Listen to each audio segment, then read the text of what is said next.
Welcome to Resilience in the Shadows, the podcast from TentMakers of Louisiana. I'm Alex Payton, your co-host and executive director of Resilience in the Shadows. And I'm joined by my mom and co-host Leticia Payton, executive director and co-founder of TentMakers. Today's guest is Dennis Petersen, an engineer turned philanthropist whose resume includes orbit analyst work at Lockheed Martin and senior security systems engineering on classified drone programs at Raytheon.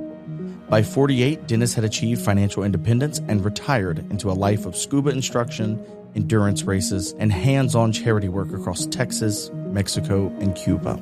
Through JWICS, Just What I Can Support, Just What I Can Share, Dennis funds scholarships, equips orphanages, and is launching Me and Pajada in Cozumel, a community kitchen that will serve free breakfast to dozens of children each school day. Dennis brings technical brilliance, athletic grit, and humanitarian heart, and a personal history he's only recently begun to share. Dennis, welcome to Resilience in the Shadows. We're honored that you're here. Thank you. So, first of all, I just want to say Dennis came stateside from Mexico to be at our Light of Justice and Resilience Day in Louisiana at the state capitol. And I think after that, of course, to be in the podcast. So thank you for traveling all this way just to be live here with us in the studio. We appreciate it. It's great to finally meet up with y'all. I know we've been trying to do this since last August, I think, when I first contacted you. So it's great to be here. Well, let's dive in. Dennis, long before... Hang on a second. Let me tell you about something happened the other day. It's an ethical question. So I'm in a new place. I run into a friend of the family. They invite me out to their lake house, and I go with them and end up shooting the shit, drinking a few beers. Don't feel ready to drive home. I go lay down, take a nap, and end up waking up an hour or two later. They were performing oral sex on me when I wake up. And it's like, what's going on here? I don't know this person in that type of manner. And I don't know, I'll just throw it out there at you guys, what do you do in a situation like that? No cell phone to call, no photos to take, proof, person, they were actually the same sex as me and, not my type of thing. I don't know, you'll talk about sexual abuse and, I just throw that out as something that for you to consider. What would you do in that situation? Well, I think what you're explaining is the type of situation that most survivors, a lot of survivors, in fact, find themselves in. What do you do? And I think that's the type of question that people who aren't familiar with sexual abuse often don't get when they talk about, well, why didn't you defend yourself? Why didn't you fend yourself off? Why didn't you report it immediately? And I think that leads to a deeper question, and the first question that we had on the podcast, which was, I feel like that question that you just posed to us is aimed at answering the first question we had for you, which was before the engineering and the philanthropy, there was a pivotal event in 1981? Correct. That upended your life. And can you take us there, and maybe that'll illuminate for our listeners why you posed that question? Okay. The question I posed, when I said it happened a little while back, it was about 44 years ago. It did take me 37 years to finally make a report to the police about that. I will say that one of the big reasons why it took so long to report it, and although I had forgiven the person in 2015, for having done it, I still didn't report it to anyone. And I would say that the reason is you. It's all of us. We're all part of the problem. We all contribute to the problem, whether we realize it or not. Some of our most well-intentioned actions ended up, being to the detriment of someone else. We all caused ripples when we throw a rock in the pond. And I guess for me, even as an adult, it's a difficult question to ask. How do you handle sexual abuse when you have no proof? You have no witness. You have your word against theirs, and it's a shame when that happens to a child. I was going to say, Dennis, as a child, I think people forget when they look at someone who is coming forward as an adult, they forget what they looked like as a child, how innocent they were as a child. I was just with another one of our volunteers who had a button on his shirt of a picture of him at the time. It was taken about a month after he was sexually assaulted by his priest. And it caught people off guard because I think we tend to see people as adults and we think they should be able to have handled that in an adult fashion, when in fact, that person was just a child. That person did not have the capacity to report or even understand exactly what was going on with them, which leads into my next question.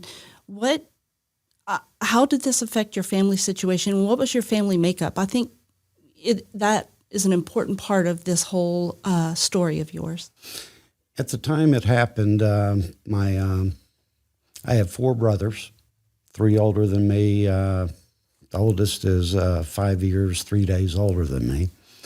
He was off at college. My next older brother was a junior or senior at a high school seminary in San Antonio. My next older brother, the number 3 child, he was still living at home, a couple of years older than me. He was driving.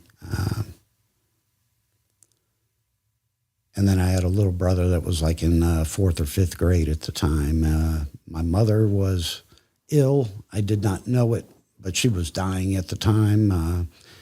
I was able to get the bishopaccountability.org blurb about my abuser updated. It had lawyers speak in there and things that the lawyers said that weren't actually correct, like, hey, I was called to the office, or I went to the office for counseling because my mother was dying, and couldn't be farther from the truth. I was summoned out of class to go to the principal's office, and I didn't know that my mother was dying at the time. So, it was just things like that for me and those have been, big milestones for me to have the, what's out there. I mean, originally when the smiley was put out there on their website, it just had that he abused me. Now it's got, the 3 or 4 people, a complete story, a better picture of who this person is. And hopefully that will encourage other abuse victims to have the courage to come forward.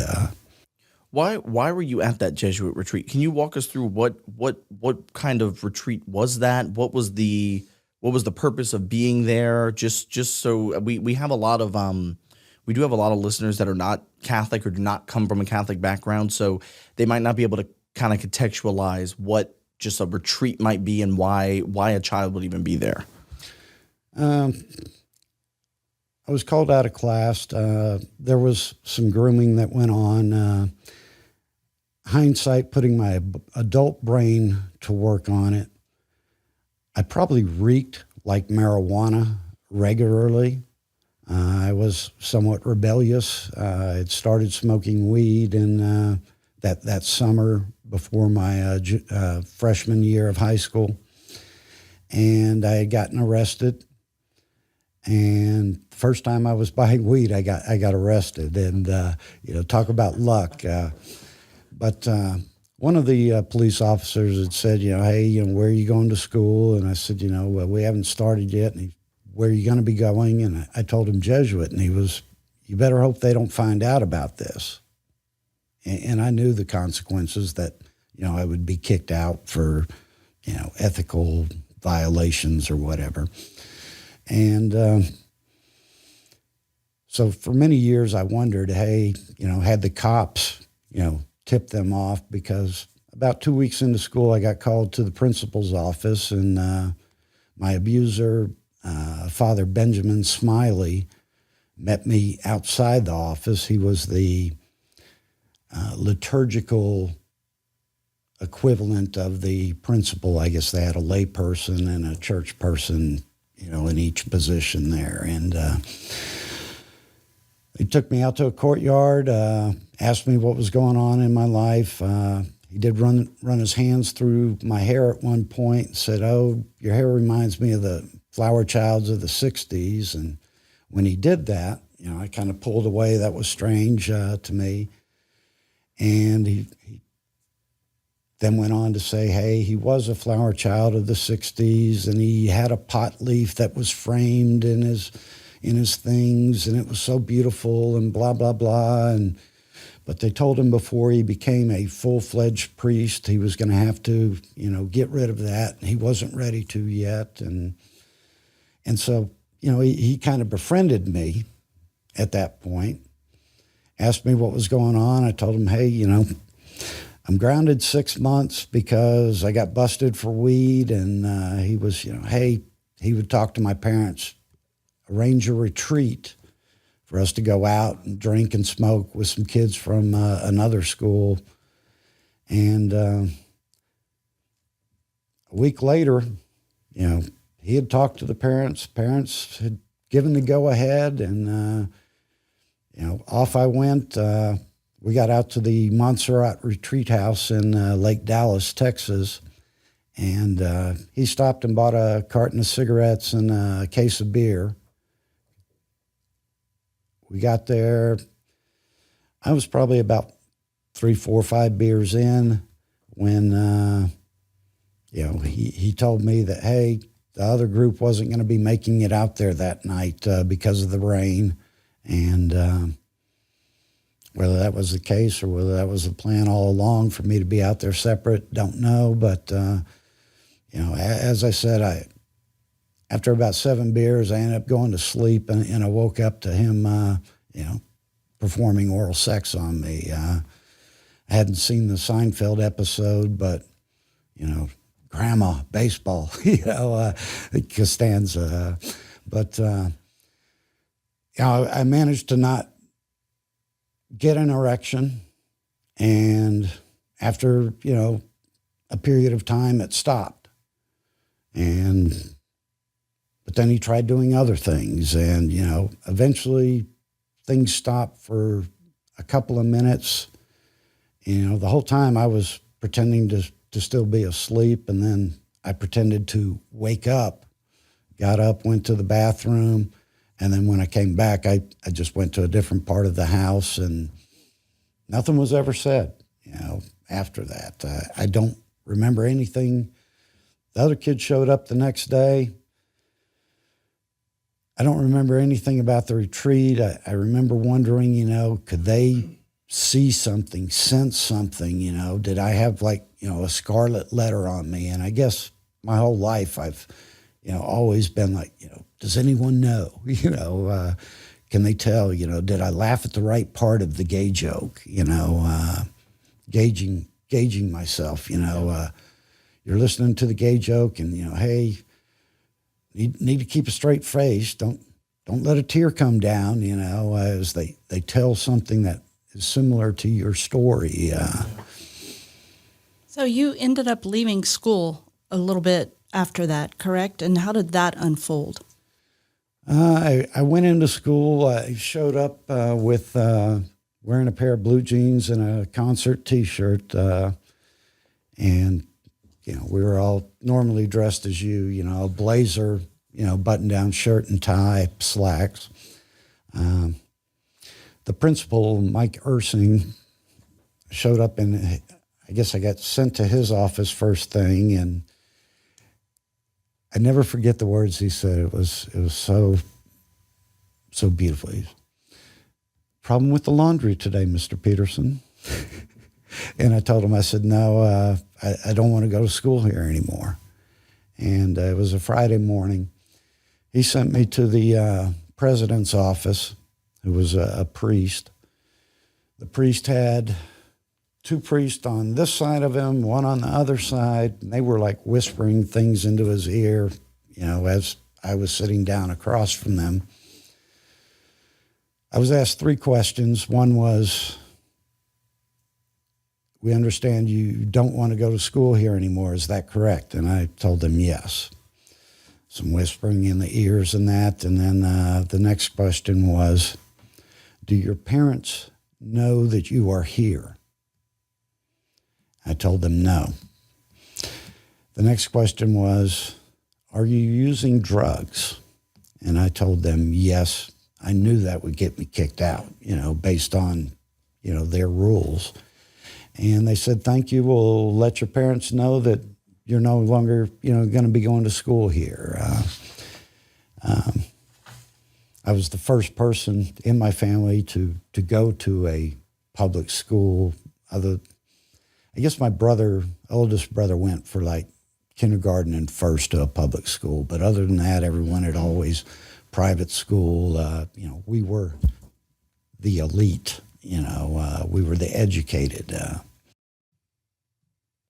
And, a couple months, you had mentioned that you didn't know at the time that your mother was dying during all of this. And so she did pass only a few months later. So how did that affect the trauma and grief you were already going through, and now you're going through this with your mother? It took me about 15 or 17 years to be able to tell the story of my mother's death. She had been in the hospital a couple of weeks, and my dad told me on a Monday, he said, hey, Friday we're going to go and, visit your mom at the hospital. I made it a point not to be at home when he got home from work that Friday. I wanted to go out and party with my friends. I wanted to have a good time. So I didn't go. That Sunday, she died. I'm waiting, we've gotten dressed for church. Dad got a phone call. He left, had to go to the hospital, came back. Nothing was said. I saw him getting out of the car, and he grabbed, it was like a library book bag. But I saw my mom's shoes pointing, sticking up out of the top of the bag, and I knew she had died at that point. But I felt like a real piece of shit for many, many years. Hey, it was more important to me to go party with my friends than to go visit my mother. And it was the last chance, that I did have to do that. And but I guess I've healed enough from it to where, hey, I can tell the story now without, crying.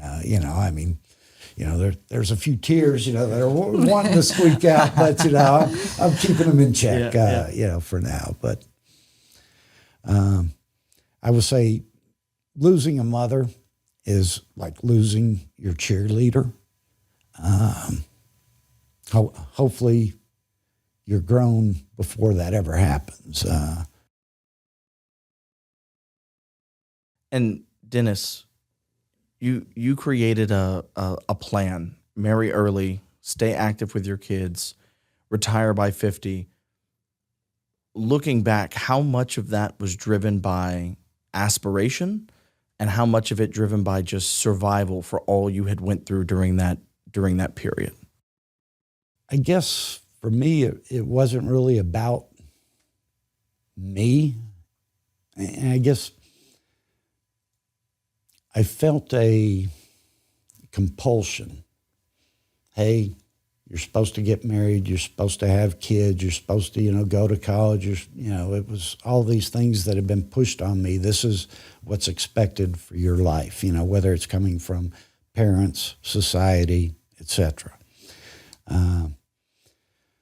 My thoughts on getting married early was, hey, I'm going to protect my kids. I'm going to be active with them, was a coach for each of my kids' soccer teams for at least 1 year. I coached basketball for 2 of them for a year. And that was kind of hey, they wanted to play. No one was volunteering as coach. And, hey, I'm going to be here. I might not know much about basketball, but, I can herd cats, and so a lot of it was, I don't want what happened to me to happen to them. So it was more about protecting them, protecting myself. I will say I became a very selfish person as a result of the abuse. Basically, to me, I have no heroes anymore. Who can you trust? How can you have a hero when you can't trust someone?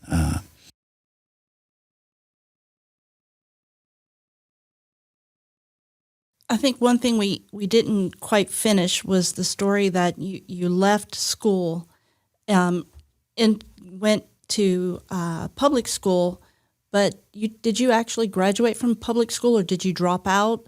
Because your career, your education is there's a lot there to talk about, to be blunt, to be very proud of. But it seems like it maybe didn't come quite so easy for you as that you just graduated and, moved on so easily. I would say since the abuse happened, and probably, so Mom died 6 months later in March. 3 months later, I made that plan that you talked about, the marry early, have kids early, be active with the kids, and it was all geared at protecting, them. You ended up getting your GED. Was it because you dropped out of school? I did. When I showed up at public school, I was given the same books I had had 2 and 3 years prior. I was very bored. My other classes that were at the level I had been taking, such as chemistry, were all with juniors and seniors. So I was kind of, hey, the only freshman in the class. I wouldn't say it's quite a Sheldon Cooper story, but, I felt completely out of place. Never been in a public school before. People are smoking on the porches, bongs being passed around, etc. And, it was a completely different environment for me. And I failed miserably. I ended up dropping out of one school, going to a school called Metro, which was where they sent all the screw-ups, the pregnant girls, the, girls who'd been raped and, mental issues, etc., people who had families and couldn't work a regular, school schedule.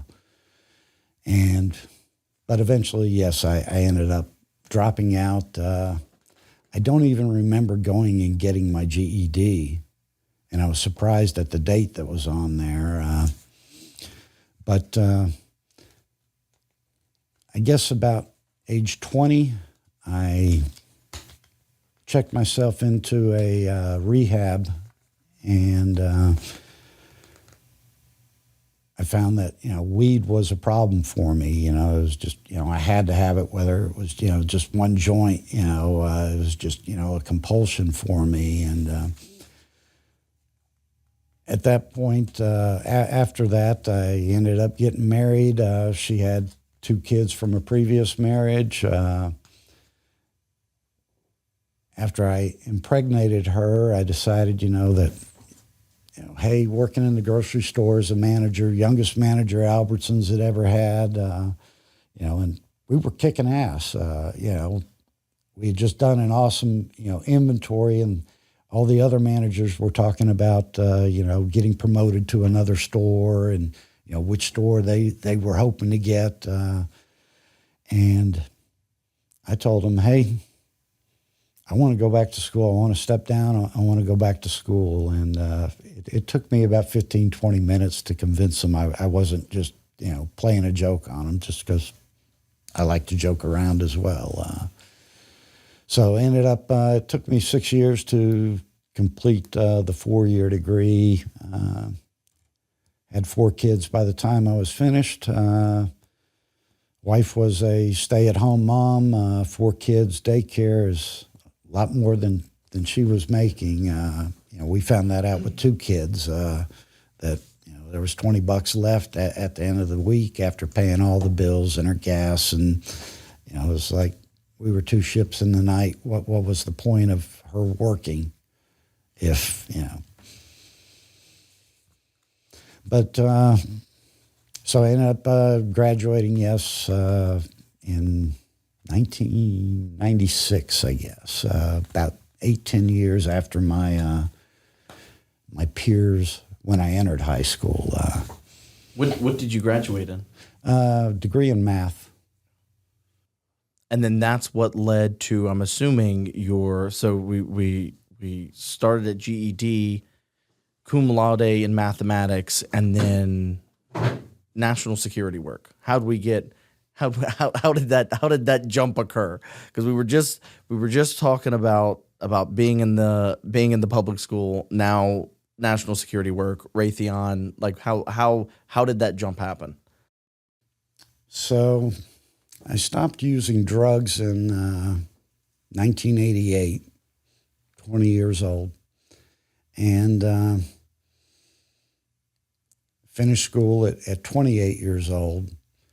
Got hired by Lockheed Martin to do orbit analyst work on a secret programs run out of Blue Cube in Sunnyvale. And because of the time limits on the security questionnaire, it only went back like 5 years. And so I was able to, report on under drug use, not applicable. 5 years later, in order to stay married, my wife was wanting to move back to Texas. She had moved out to Albuquerque with me. I was working out of the Phillips Labs area out there at Kirtland Air Force Base. She moved back. I ended up deciding, 4 kids, child support. Yeah, I'm staying married. I'm moving back with you. So I ended up hooking up with Raytheon in Dallas and went to work with them. I'd been doing some system administrator work with Lockheed and ended up doing the same with Raytheon and moved into top secret DOD SCI programs. And I guess, again, the time limits on the questionnaires, they were, hey, have you used drugs in the last 10, 15 years, whatever the number was, and it was, I could honestly say no. And but again, even working there, I although I felt it was a safe environment, I wasn't worried about these other people doing something against me. I guess I was worried about them finding out things about me.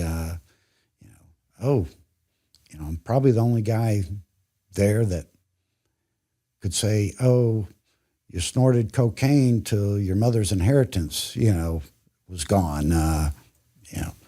I'm guessing no one there, had ever even thought about snorting cocaine. I mean, some of my employees would come to me and like, a guy offered me a joint at the bar the other night, do I need to report that to security? And it's like, based on what you said, no, but, so it was neat. I guess at times, I liken myself to a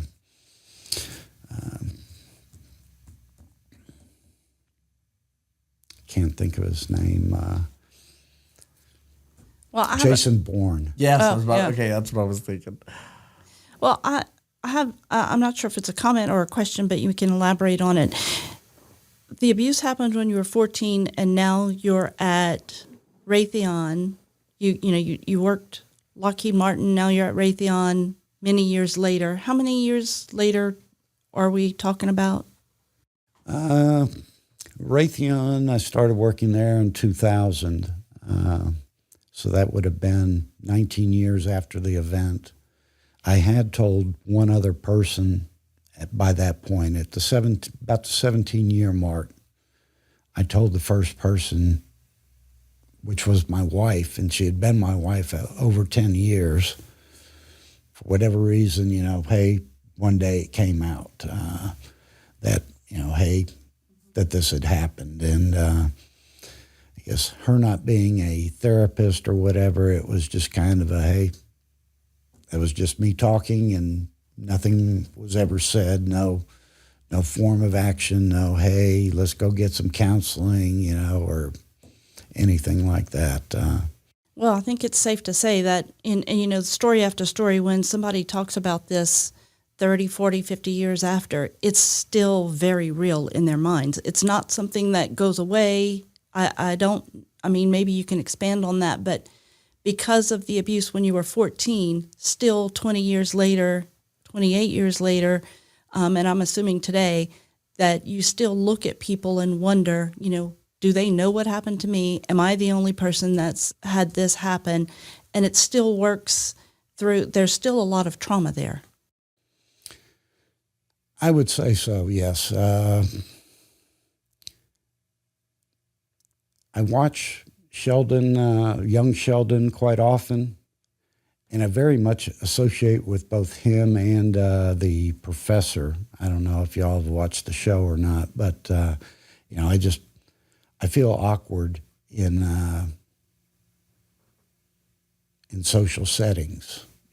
I'm not sure how to act just because I've been hiding things, my whole life and avoiding situations where, hey, well, tell us about yourself, and, hey, don't want to tell them too much. Don't want to, lead them down a path. And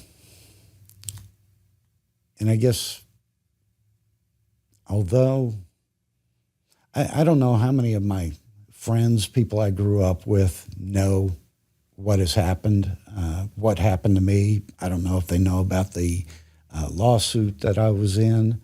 And it's kind of a, don't know if anyone knows, and, but I'm not hiding it. But at the same time, I don't want to be, oh, you're the guy that, was the sexual abuse guy, that's not how I want to be known. Well, I think that actually brings up something. I'm glad that we have video now with the podcast, just because, viewers will be able to see Dennis, right? So Dennis is obviously, he's not a small man. He's built well. He's strong. One of the main themes when we're talking with survivors, even when we were talking with my brother, is reclaiming that power over your story, over your narrative, and just over yourself. And so a lot of what you're saying early on, it sounds like that, like you're searching for that power. You're searching to reclaim yourself. Were you able to reclaim that power and that strength, which led to the type of career you had, or were you able to obtain that strength through your work, through your career? What came first, or was it kind of just a balance, a mix as you were going on? I will say that the abuse held me back at my job. I would have liked to have gone and worked on some of the other programs a little bit higher up than what I was doing. But those required a full scope lifestyle poly. I had done top secret requires a single scope background investigation and a polygraph. And they do that. As an administrator, I'm supposed to have that once every year. Keep people from, like Snowden, from happening. In order to go work on these other programs I wanted to out of the Washington, D.C. area, I would have had to have got a lifestyle polygraph, in which case, they're asking questions about sex, and I would have had to have admitted this. Perhaps, hey, I would have got some counseling earlier, approached the problem, and instead of, hey, in 2018, when I started reclaiming my life, as you said, it might have happened sooner had I done that. But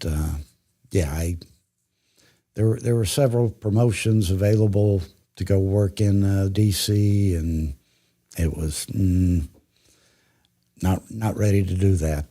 Did not want to admit that I had been abused, and again that comes back to a society thing, where, am I gay because I've had my penis in another man's mouth? And whether it was, people calling you, just names, not even knowing that this had happened, hey, fag, queer, monkey spanker, just, whatever the words were as kids, things that we say to people that it has an effect. In 2013, a Catholic Charities training video compelled you to report your abuser.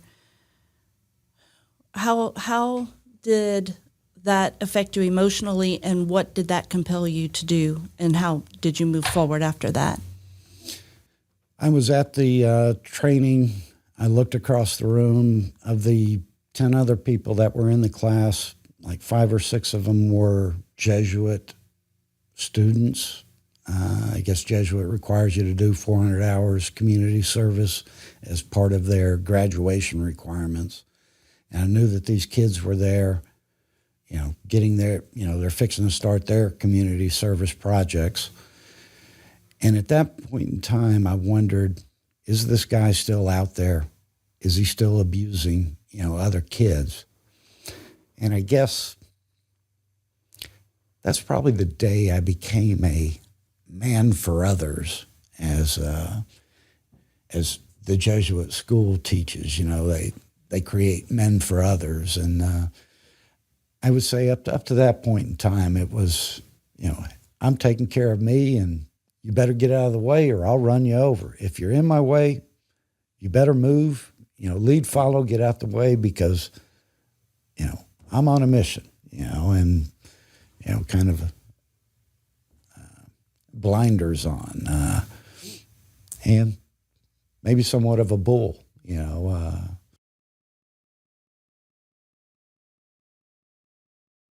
So what led you to actually why did you go to view this Catholic Charities video?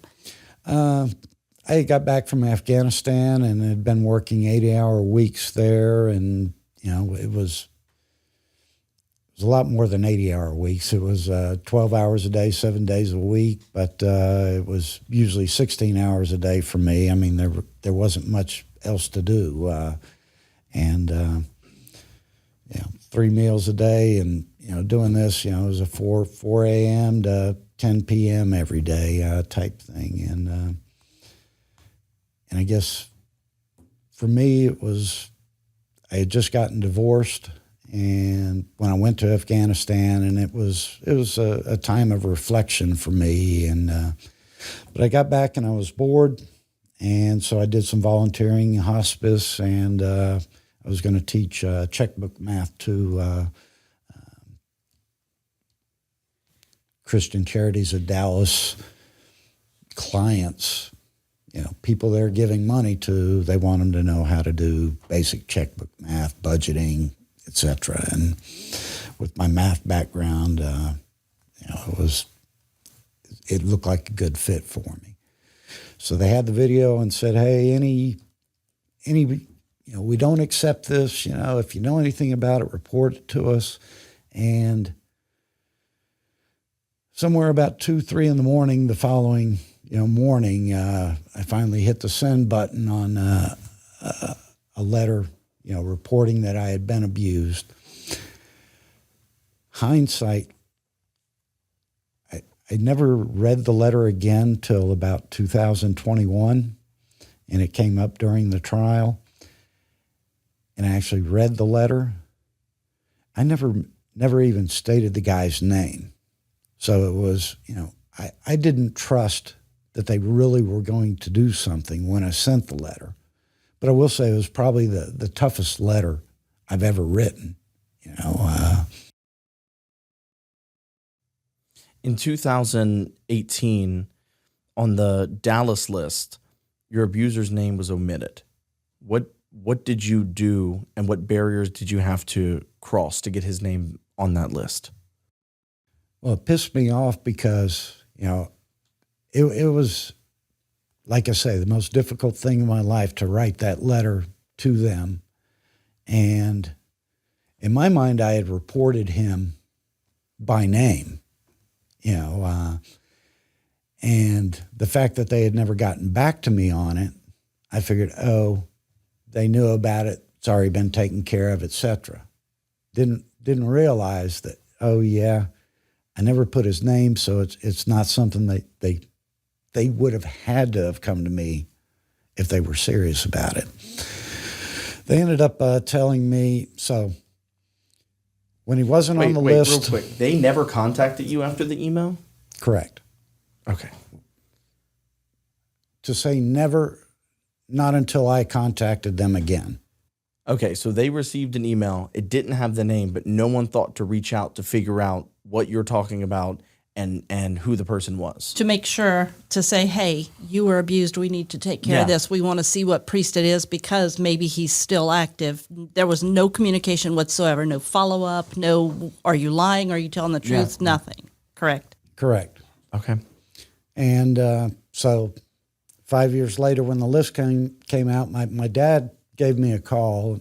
I guess around 2013, I accidentally spilled the beans to him one night that, I had been abused. Was having margaritas with him and his wife, and they were talking about the Bernie Cause case, and she made a comment of, do you believe this? I think these kids are making this up. They're just, out to get money. What do you think? And I told her, I said, I think it's probably true. It happened to me. And they were kind of blown away, and my dad was, surprised. And, he told me, whatever you decide to do, I'll back you up. And then I guess 5 years later, he sent me this email or called me, text, I forget what it was, but telling me that this list had came out. And I looked at the list, and it's like, I'm not seeing the guy's name on there. There was another Father Benjamin, and it was like, maybe Smiley was his nickname. But after doing a little more research, I figured out that, no, it's not the same guy. They don't have him. And so I called the diocese. Hey, why isn't he on there? What happened to my email? Oh, that's Jesuit school. You need to talk to them. Talk to them. They were, hey, we never got a letter. Did you send it to us? No, I sent it to them. Well, they never told us about it. Ended up, former FBI inspector or former FBI agent got involved and was looking at the, I kept on pressing, hey, why didn't you respond to my letter, and they ended up, and I gave them date and time stamp of the email, what mail server had received it, etc. I could basically tell them how to go about finding the information I wanted. The FBI analyst said that she found the letter in a spam folder. I would later end up requesting a forensic analysis of that to see, hey, did it go immediately into spam folder, or did someone move it there intentionally? I'll probably never know the answer to that question. So I ended up flying up, reported to the school like 22nd of December that year, and made a report, went and filed a police report out in Lake Dallas. Was he still alive at this point? He wasn't. Okay. I didn't know that. I guess I found it out, after that point in time, and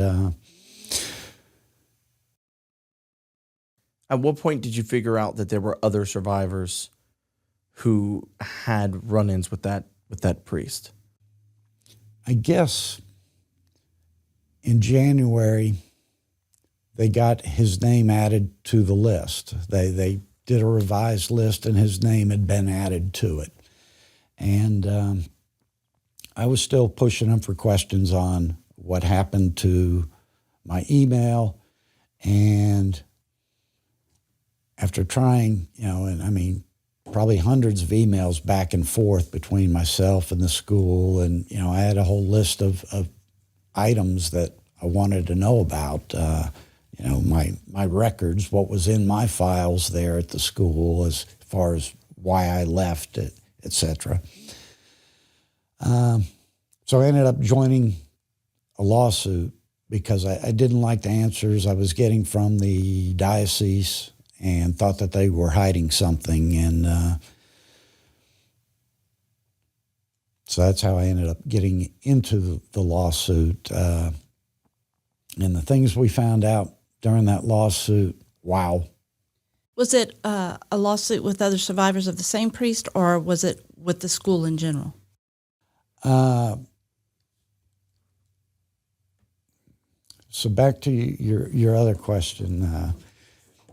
The thing that worried me most about coming forward, I did not want to have to look someone in the eye who had been abused by that same priest, and I guess I looked at it as a fault on myself for not having reported him sooner. I looked at it as a weakness. I was ashamed that I hadn't reported him.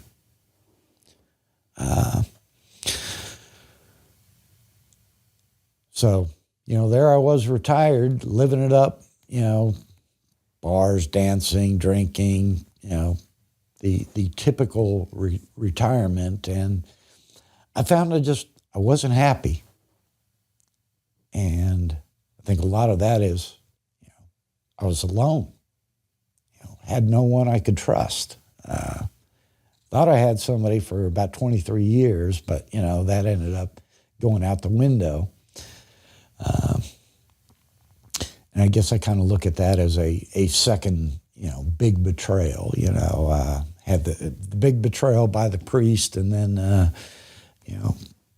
when the divorce happened, the reasons behind that, it was a second betrayal for me, and probably sent me down, a ways. And but Afghanistan gave me a good amount of time to, reflect on, where I was, where I'm going in the future. Was that a turning point? Was your time in Afghanistan a turning point that kind of connects where we're about to go here in your life story?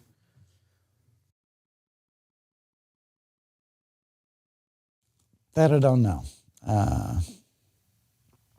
There were some big realizations when I was over there in Afghanistan, and one of those was, hey, it's all about money. It's all about, KBR, floor, making millions and millions and billions of dollars, off of contractor services. I've had a sandwich, cost $138. It was a turkey and Swiss. Every time you went into the DFAC, got something to eat, ching, $138. The only time they didn't make money was one meal a week. Friday night meal was the birthday meal, and they would have steak and lobster or steak and shrimp or steak and crab. And that was the only meal that was a break even. But other than that, war is big bucks. So where they had told me on, hey, you going over there is going to allow 200 war fighters to come home and fight the war from over here stateside, and rah-rah. And, the money wasn't enough to get me there, but they waved the flag in front of me and, got me over there. And I got over there, and it's a lot of bovine excrement, what we're being told and what's actually happening and why. Two different sides of the spectrum. And so retirement was it not, you talked about being lonely, was it not fulfilling you? Did the unresolved trauma come up? And if so, how did you break that barrier to get to where you are now? What was there one defining moment, or was it a bunch of little victories, along the way? What happened for you that finally said, all right, it's time to, only recently have you been telling this story. So what was that push that put you over the edge here? The push that pushed me over the edge was, him not being on that list and not getting straight answers, from them. So I had already retired years before, and I'm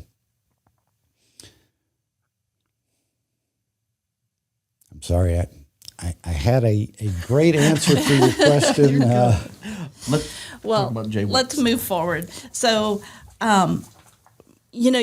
yesterday when I was speaking with you and we were talking about your organization, JWICS, just what I can support, just what I can share. I was very moved by what you're doing with your life at this point as well. Your whole life, you've got so much to talk about, overcoming so many different things, having these wonderful, what people would say would be amazing jobs, very successful life, and now you've started JWICS. If you could tell us about that, because that's, to me, I think that is probably what is more fulfilling in your life at the moment than anything else. But I don't know the answer for sure.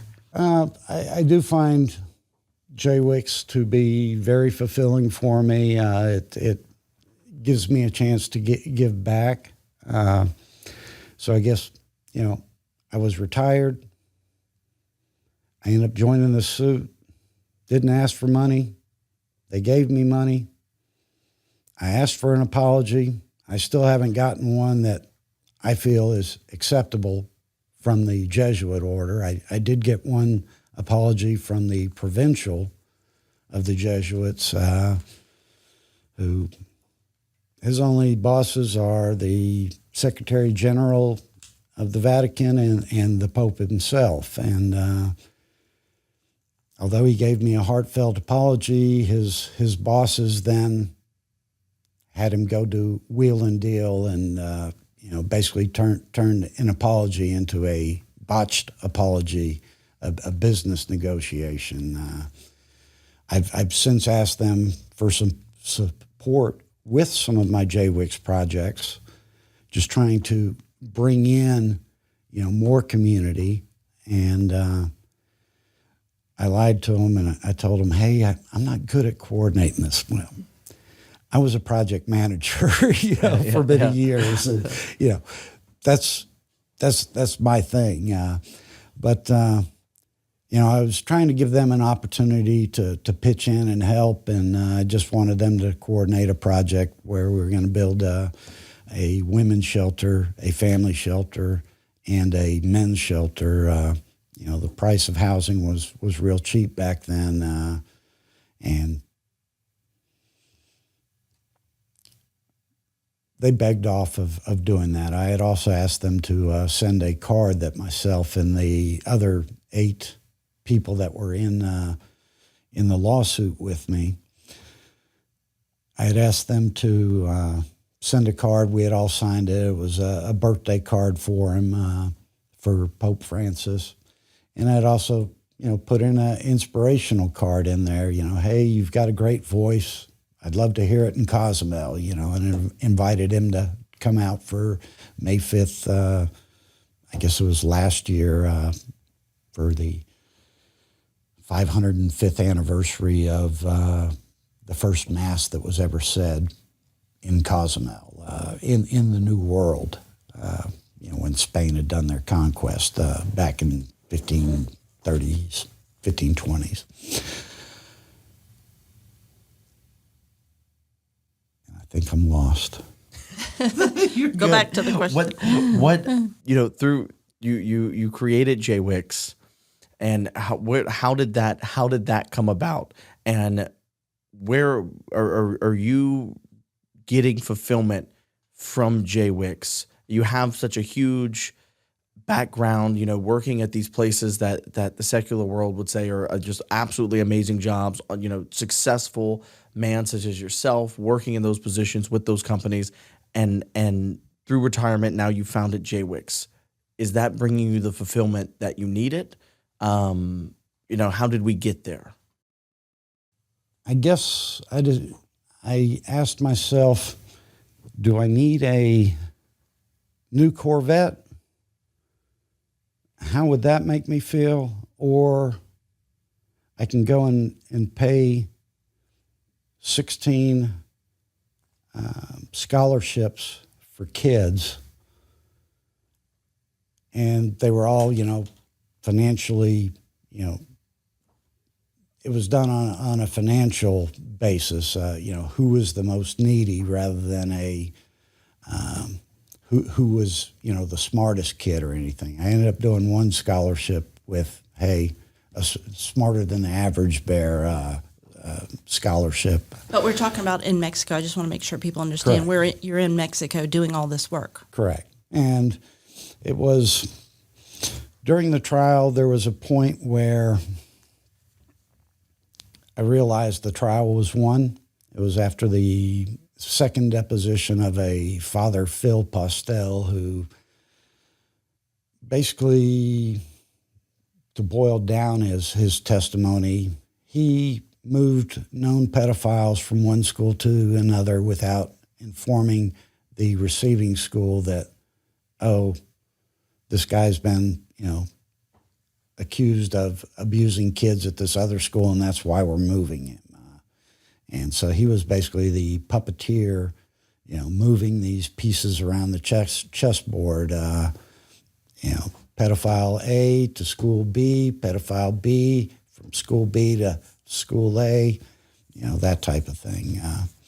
And I guess for whatever reason, he thought that the good name of the priests in the Roman Catholic Church were more important than the life of a child, and the impacts that the abuse would have on those children. And so you started JWICS and started giving back to communities of not just children, right? Their families in need. And I mean, if you give a scholarship, most of the parents, or most of the kids that receive scholarships are from single-parent families for one reason or another, none of which the kid decided. Oftentimes, the parents were working two jobs.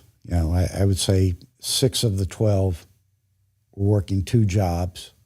And so I looked at it not so much just as something for the kids, it's something for the family as well. Maybe they don't have to work that second job, and maybe they've got more free time now to spend with their child and help them, succeed, and, give them more time for doing parenting rather than, just the sustainable life of putting groceries on the table. And so as far as when you asked about other people in the lawsuit and meeting other survivors, the one thing that scared me the most was running into someone who was abused after me. And, because I could look at that as, hey, I've got some culpability there. Ended up hearing back from a friend. I ran into someone who was abused. Someone else joined the suit who had been abused by the same priest 4 years prior. And I know he expressed the same thing to me, hey, I'm sorry I didn't, do something about this, like he felt some culpability, and I had already explored that through, my thoughts, and told him, hey, you're not to blame, you were 14, 15, 16, whatever it was at the time, and, I can't blame you for that, I guess, I don't know if that's convenient because, if I don't blame him, then you can't blame me, or, But there was some evidence in the trial that showed that there were some other lawsuits filed against this guy out in East Texas, which he went out there after being at Jesuit. So the fact is there probably were others that were abused by the same priest after me that, had I reported sooner, maybe they would have been spared. And I don't know, maybe for another time, talk about the why of, why I didn't report it for so long. And, I've done a lot of analysis on it, and it's society as a whole. And I mean, I myself am part to blame, why is it that we put our priorities right now is, hey, let me send Roger Goodell some money, and let me send Kelsey, some money, let me buy into the NFL, buy into, whatever the fad is, the NBA, hey, we've got the draft coming up. What if we taught morals in schools rather than religion, and made religion something that, hey, 18 and over, and hey, we'll have a draft day. We've got the draft starting in 2 days. What if we did that for religious, and, you could have the Jews over here, hey, this, and, the Methodists, or, hey, you don't have to do as much hand waving. We've got less kneeling than the Catholics, I mean, I make a joke out of it, yeah. But seriously, I mean, what are we into, like, even get two Catholics together and, hey, tell me who you describe God to me. Your description of God's going to be different than my description of God. So let's just leave that over here and talk about, morals, ethics. Hey, everybody needs something to eat. They all need health care. They all need education. You need shelter from the elements. And that's what your philanthropy is all about, is helping and giving back. It's about basics. And I'm doing it in Cozumel because that's where I live. So I've got a league of JWICS. I modeled it after a soccer league. And we've got different teams. So we've got the Angels, and they're helping little kids. We've got the veterans that are more geared towards helping the older people. So it's like, hey, you want to join, you want to honor your mother, your father, or for me, I couldn't be with my dad this past, this last birthday of his in March. So I threw a party for him at the soup kitchen, and hey, we had burgers and hot dogs and, cake, and, it was something that those people normally wouldn't have. And if I was up here, I probably would have spent at least that much or more just taking Dad to dinner, at a nice restaurant. And so, I was able to share the day with 80 other people and, honor my father at the same time. So, Dennis, one of the the problems that we continually face running the podcast and just doing the advocacy work that we do is, there's so much sorrow. There's lots of survivors who haven't gotten to the point where they can see hope and enjoy beauty again. And stories like yours are, the reason why we wanted the podcast. Whenever we were talking about some of the outreach that we need to do, I knew that storytelling, which is, ancient, right? And ancient human activity, storytelling would have to be central to our initiative, just because I can tell someone about you.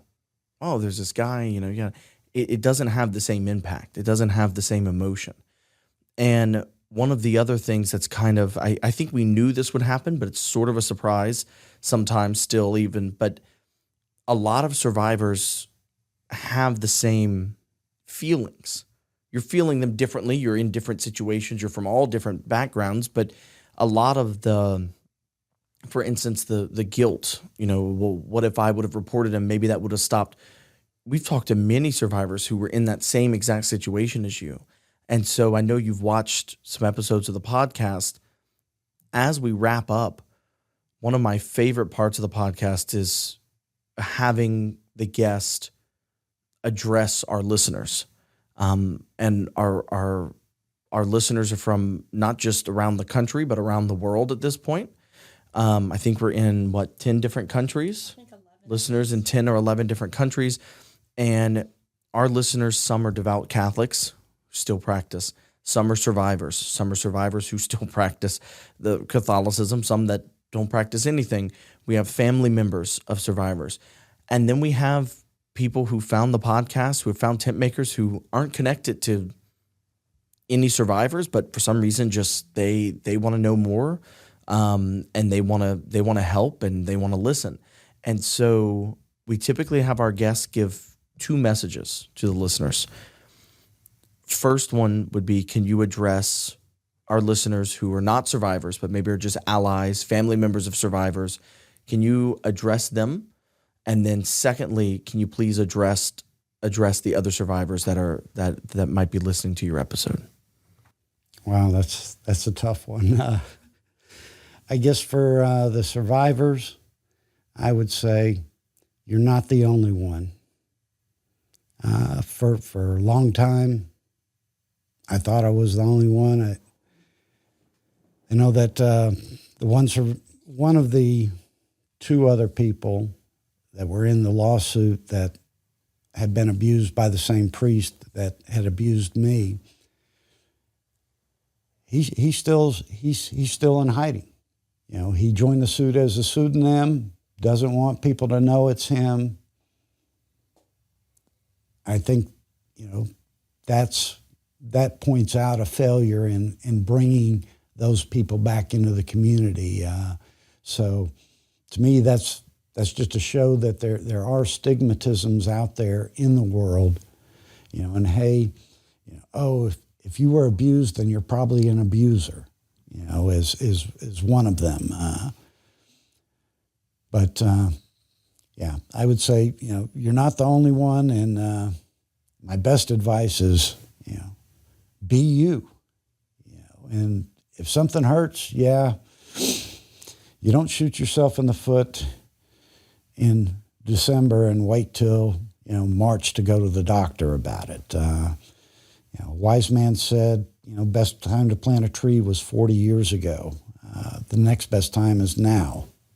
Another wise man said, love your neighbor as yourself. I guess, with all the gay bashing and LGBT and anti-LGBT, et cetera, it's kind of like, hey, are they hurting you? Show me your pain.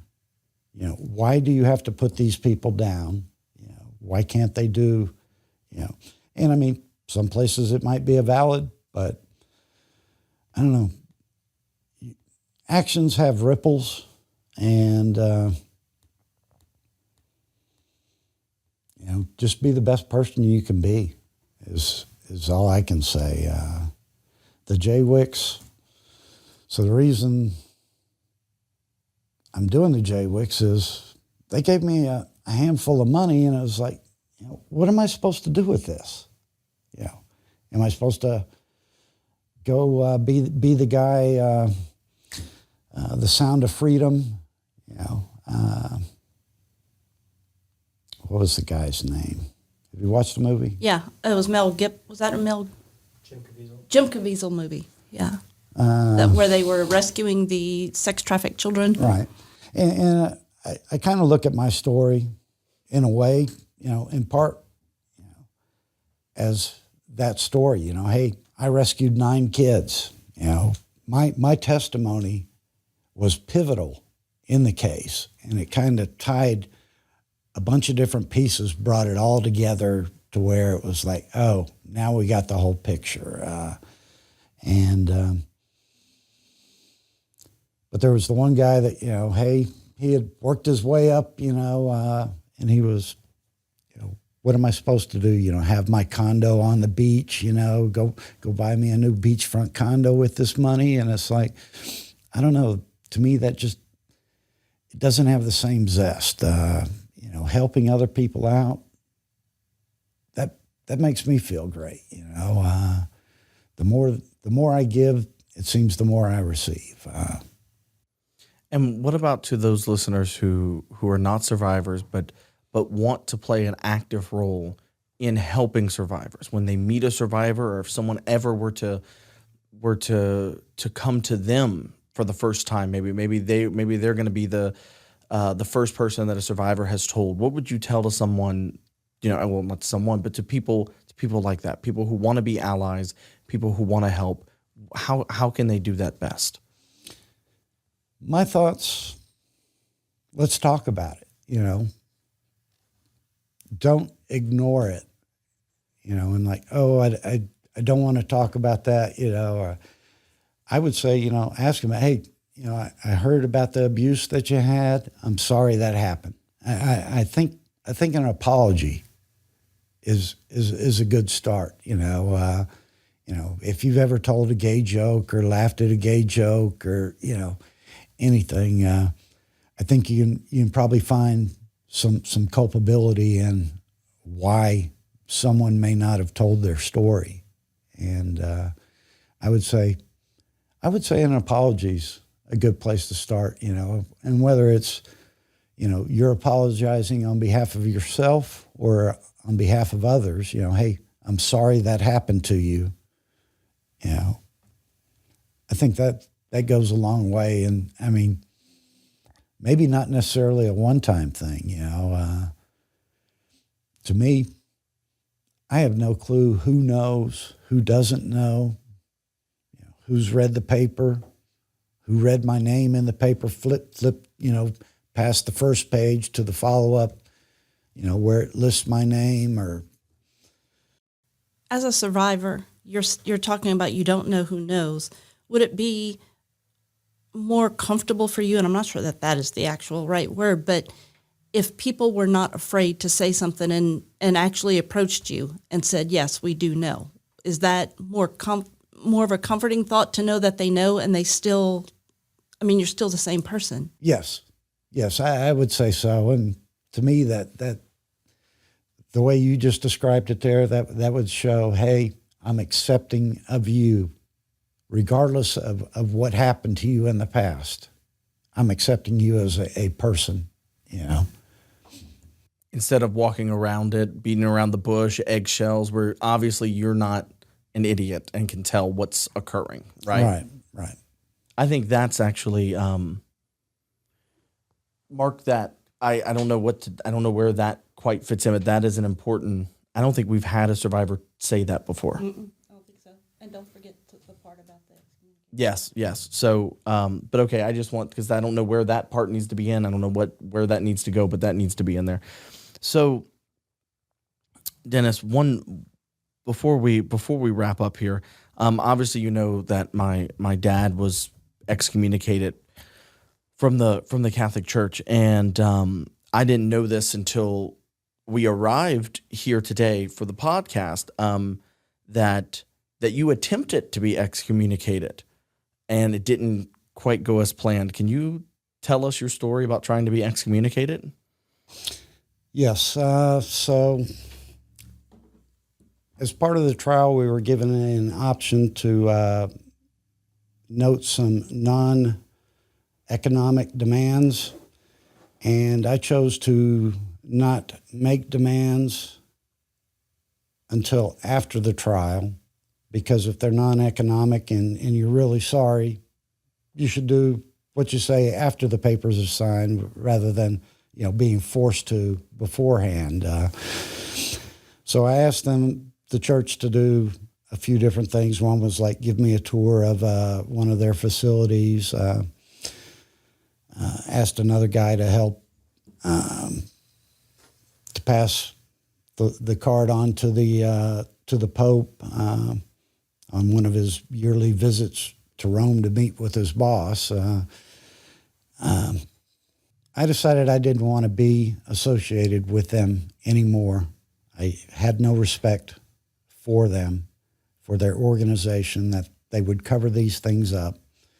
And so I asked to be excommunicated, and that's actually how I ran into Leticia and the TentMakers, because I was Google searching, how to go about doing this. And they told me that they couldn't do it. They're going to unbaptize me, give me back my original sin, maybe, or I'm not sure.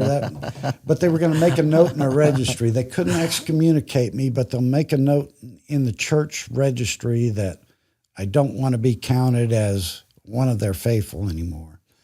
I don't know, with the Pope having died, I wouldn't mind making a run at, if it was something we could, run for.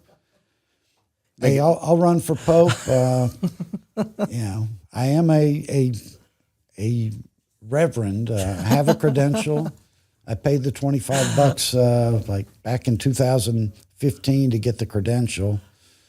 I chose not to do the saint route. It was another $25. It wasn't the money. It was, hey, any photos in the future, do we have to do that little halo, Photoshop it in there? But all joking aside, I think that the Catholic Church is due for some new leadership, and hopefully with the new papal enclave going on, or I think that's what it's called. Conclave. Yeah. Conclave. Mm-hmm. That hopefully we'll get someone in there that will stop protecting pedophiles. And, Well, Dennis, I'll tell you, thank you for coming on the podcast today. Thank you for coming all the way from Cozumel to the capital. And hopefully we'll bring you back one day, maybe as Pope Dennis the First. And you could come back on for a second episode. But really, thank you. Thank you for all you do, and thank you for coming on the podcast. Yes, thank you very much, Dennis. It was such a pleasure to meet you and to have you with us in person. Thank you very much for having me. It's been my pleasure to come out here, and basically you guys are helping me to get my story out there. I'd like to tell my story, but it's kind of how do you tell it without coming across as a whiny, or hey, I'm looking for money. The fact of the matter is the money they gave me, it's gone. It went to doing the JWICS, and I ended up putting a sizable chunk of my money into it as well. And I guess it kind of snowballed. It gave a little bit, and it felt good. Gave a little bit more, and I finally found out what that. I'd heard it's not a give till it hurts, give till it feels good, and I never understood that give till it feels good until this opportunity came along. And like I say, I would have rather not had the money. And I guess in my I'll show you, or I'll show you how you should do things, be an example for you, basically took the money and put it into things that I think that the church should be doing, rather than paying off hush money settlements to, abused children. Maybe they should be doing these other things instead. As we close this episode of Resilience in the Shadows, I want to extend our heartfelt thanks to Dennis Peterson for sharing his journey from childhood survivor to aerospace engineer to philanthropic changemaker. Shows how pain can be transformed into purpose. Dennis now channels his energy into JWICS. Just what I can support, just what I can share. Through JWICS, he funds scholarships, equips orphanages, and is launching Me and Pajada in Cozumel, a community kitchen that will serve free breakfast to children every school day while offering a safe place for tutoring, sports, and mentorship. If you'd like to connect with Dennis, learn more about JWICS, or support the new kitchen in Mexico, email him directly at petersendennism@gmail.com or find him on Facebook at myjwicks. JWICS. To explore TentMakers of Louisiana's mission of hope, healing, and justice for survivors, visit www.tentmakers.la. Your engagement helps us keep amplifying voices like Dennis's and building pathways to resilience. Thank you for listening.